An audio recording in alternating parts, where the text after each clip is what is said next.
welcome Sista Brunch family. Hi, Sista Brunch family. I can't wait to share these episodes with you. Recorded at the Recording Club in Santa Monica in October of 2025. We were celebrating the end of our season 6 and doing a fundraiser for our season 7. We worked with the folks at Pioneer Network to help plan the event and run the event. And it was just an incredible day. And we were able to use the podcast room at the Recording Club during the event. So all that background noise you're going to hear is this celebration that's happening in the background. Keep in touch with us. Sign up for our newsletter, which you can do by going to our website and scrolling down to the bottom if you'd like to join future Sista Brunch celebrations. We can't wait to meet you. We can't wait to share more stories with you. And on that note, go ahead and enjoy these beautiful interviews that happened at our season 6 celebration. Community and mentorship. Oh, Lord. Okay. Who was your most unexpected mentor? Or someone who believed in you when others didn't? Oh, Yeah. we started starting heavy. right off. We're on a the 10. Thing. Unexpected mentor, Well, who's the last person that gave you like some really awesome game? Miss Viola Davis. Okay, there to you my go. face. There you She go. just recently produced my one-woman show. Hey, Thank you so much, hey, Miss hey. Viola. I've been grinding for over 7 years with I my love it. show. Took it to Off-Broadway, just me and God. A big part of me, my vulnerability is my superpower. So I'm very big. I know what my purpose is. I know who I am. I know what I'm meant to do through my art. And so I'm very transparent. In my one-woman show, A Rose Called Candace. Hey. It is literally my life story. I come from humble beginnings of Southside Sacramento. Word. And then, and now to have Miss Viola Davis have recently produced it. And I will never forget speaking to her where I'm like, I'm in this valley season. I don't understand, God, like how my dreams can happen. And then like that, it feels like it's taken away and I don't understand it. And I will never forget something she told me because I had a lot of people around me who I was supporting. I had a lot of people who were just, and I will never forget what she said to me. She was like, you betrayed yourself. And I was like, oh, I'm very grateful for her telling me that because it really switched something in my mind when I had all these people that were with me on red carpets, all these people that were with me when I was introducing them to producers and taking them to all this stuff. That now when I'm in my valley season, when I really, really need the support and I really, really need other people who can encourage and pray with me, they're nowhere to be found, you know? And so when she said that you betrayed us, and she was like, and I'm just like you. She was like, I my family depended on me. She's like, I'm the person, you know, she said, she understood where I was coming from. Oh my gosh, this is a long-winded answer. Jesus. Okay, let me ask you a question. Man. So, are you ready? I probably not, no. Oh, talk about a time that carving space for self-care felt revolutionary, even necessary. Oh man, I haven't hit that yet. Like I haven't carved space for self yet. Like it's really kind of like You haven't chose me, chose free yet. Yeah, no, not yet. Yeah, nah. Right now I'm in the thick of it, right? So like I made a promise to myself when I graduated from USC in 2021, and I told my wife and I told myself that like it's about to be 10 years like foot on the gas, right? Like without thinking about like, you know, the culmination of anything else or rest or anything like that. Because I felt like if I rock out for these 10 full tilt, full send, wherever I wind up at the end of it, I could at least know that it wasn't for lack of effort, right? Right. So like, I don't have the answer to that question as of yet. So. And that's okay, because we are on this thing called a journey.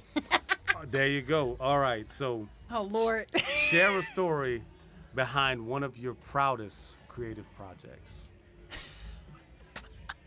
My one-woman show, A Rose Called Candace. So give us the story behind it. I first started developing this show in 2014 when I was homeless, living in my car. Okay. And I remember talking to my pastor, Dr. Hosea Collins, shout out, Calvary Baptist Church. I remember talking to him in a counseling session, and I was kind of like telling him a little bit of my backstory and where I grew up and all this kind of stuff. And he was like, baby girl, he said, I'm going to say something to you. It's not going to really sound good. He said, but I don't mean it not to, right? He said, your story is unique. It's not unique. He said, but it's because it's not unique is the reason why you need to share it. Right. And when he said that, I don't know what happened. Maybe it was the Holy Spirit, but something, it was like purpose was revealed to me. And I'm like, oh, because, you know, us within the Black community, we are raised like, hey, what happens in this house stays in this house. You don't go against the grain. You don't blah, blah, blah. And for me, I'm really big on like, we can't break generational curses that way. Like we cannot heal that way as a community, because everything, like you sitting there with cousin, you know, with Uncle Bob at the Thanksgiving dinner table, knowing that he didn't molest it. You know what I'm saying? Like we just holding on to all these secrets, and that's how we just never heal and grow from that. And so I used to live my life very guarded because of that kind of upbringing and that kind of thinking and being like, well, you're not supposed to say anything. But once he said that to me, and oh my goodness, the very first time I did my show, I went through a 4-year development process. I really did the work. I really did the work of forgiveness and healing and all the things and all, you know, it's a one-woman show, so I'm portraying multiple characters throughout my life in the show. So even, and the big part of it, of course, is my mama. So even with me portraying her, I didn't want to come from it as like, oh, Candace, the little kid version of what I think. No, I wanted her to be her own living, breathing person, because through forgiveness, I learned, oh, my mama was also just a girl. Man, you know, and I'm the eldest of 6 kids from a single parent household. So as the eldest, having been the mother to my mother, as I say in one of my poems, you know, and stuff, I really had to learn like, okay, my mom, yes, she could have made other choices, but she did do the best that she could. But my story is still my story. Just, I don't know. I just refuse to give up, you know? Man, let me ask a follow-up to that. Okay. So when you're going through that process like that, and you've hit a point where like, oh, if I write this next sentence, I'm gonna be more exposed than I've ever been in my life. Listen. Right? What's it like not getting into that piece, but getting into the feeling of like, I have to write that sentence? I had a director back in 2018 and a little bit in 2019, and then she was like, Candace, this is your show. Like, you got it. You don't need me anymore. And then I had been doing it for all these years on my own, just me and God. And so this past June was the first time me bringing in another director to co-direct with me, because I was like, I need someone outside of myself to look now. You know, I've been literally wearing all the hats, producing it on my own, all the things, right? So this was the first year that I had a producer. Again, Miss Viola, JuVee Productions, Mr. Julius, thank you so much. You know, but I remember, I'll never forget the director, Bernadette Speaks. Shout out, Miss Bernadette. We were sitting and we were doing table work with my script. Okay. And she had questions, and there was questions she was asking me about certain parts of my script. And so I'm telling her the story of it, and she was like, why is that not in the script? Like, that needs to be updated. She says, because Candace, if you're going to tell the truth, you got to tell the whole thing. Okay. And I was like, but I don't. She said, you wrote it though. You put it in here. So there was something in you that knew that you needed to share this, because there's someone in the audience that's going to need to hear it. And so I it's always exposure therapy. Oh my gosh. Like, I remember her challenging me. She was like, no, tell the whole truth. No doubt. Let me ask you a question. Listen, this is not an interview just for me. Let's see. Tell me about a time you broke or ignored the rules in a way that paved the way for something bigger. All right. You know what that made me think of? Good Trouble, John Lewis. Yeah, you know, like, yeah. Would straight you do? up. Yeah, you know.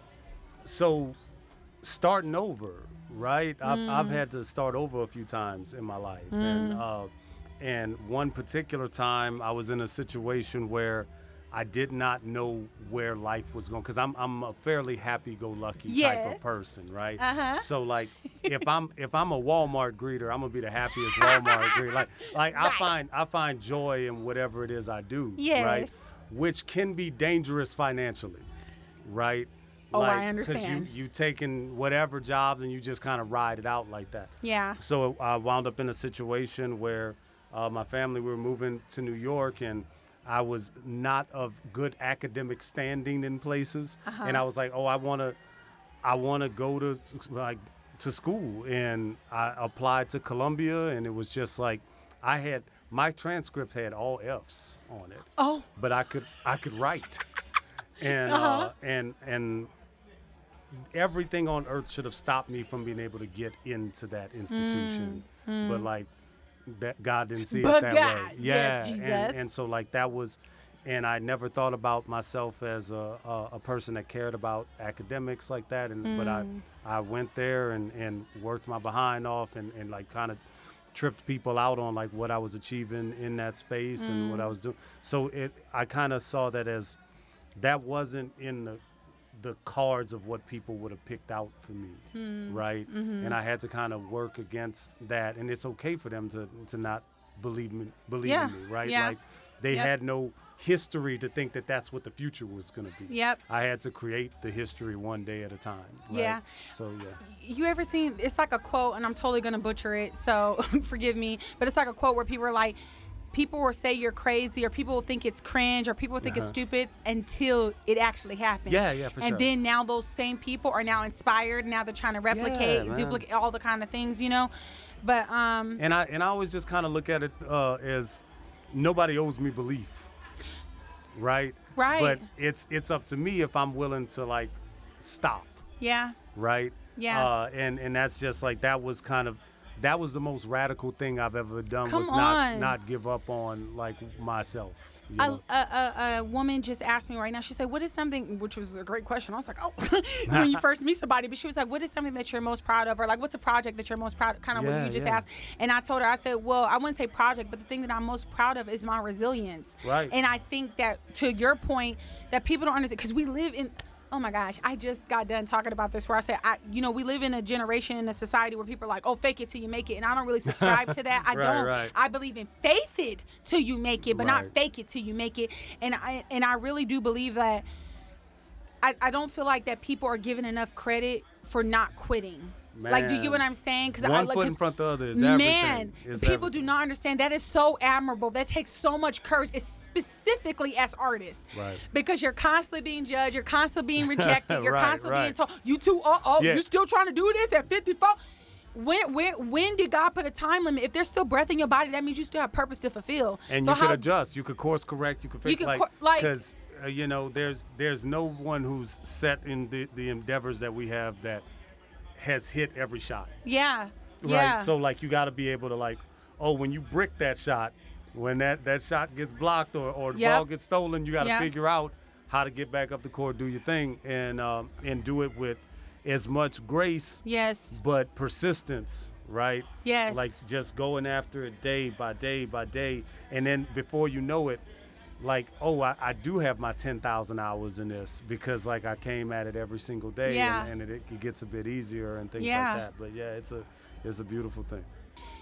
I think that artists need to understand too that the not, even when you get knocked down, you choosing to not stay down is the freaking win. That's the radical act of love. Because you could have quit with you saying, I got F's on my transcript, ain't nobody gonna wanna, I could have very quiet, and it would have been a fine life if I would have just been like, yo man, I'm gonna just go get a job somewhere and just do it. It'd have been fun, but I would have missed out on what I truly wanted to do. Like, you do not know that there's some little boy or some little girl or some man or some woman that's waiting for your book, your album, your poem, your whatever, for you to do that thing because they're on the verge of suicide. You get what I'm saying? So it's like, again, it is bigger than yourself. Every day. Every day.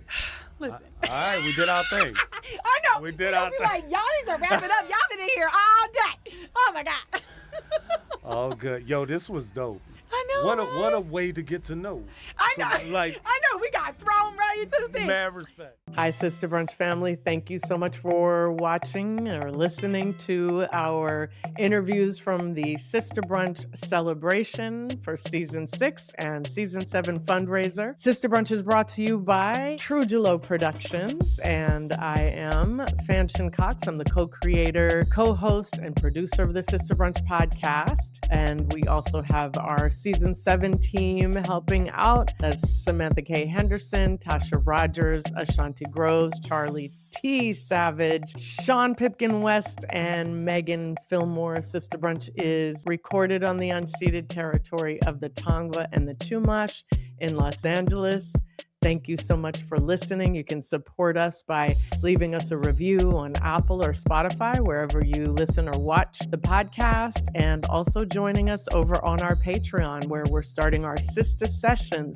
Sista Sessions will teach you about things that all of our different guests and our team members know about. We welcome you to that community, and that's at patreon.com/Sista Brunch. Thanks, everyone, and enjoy these beautiful interviews from our season 6 celebration.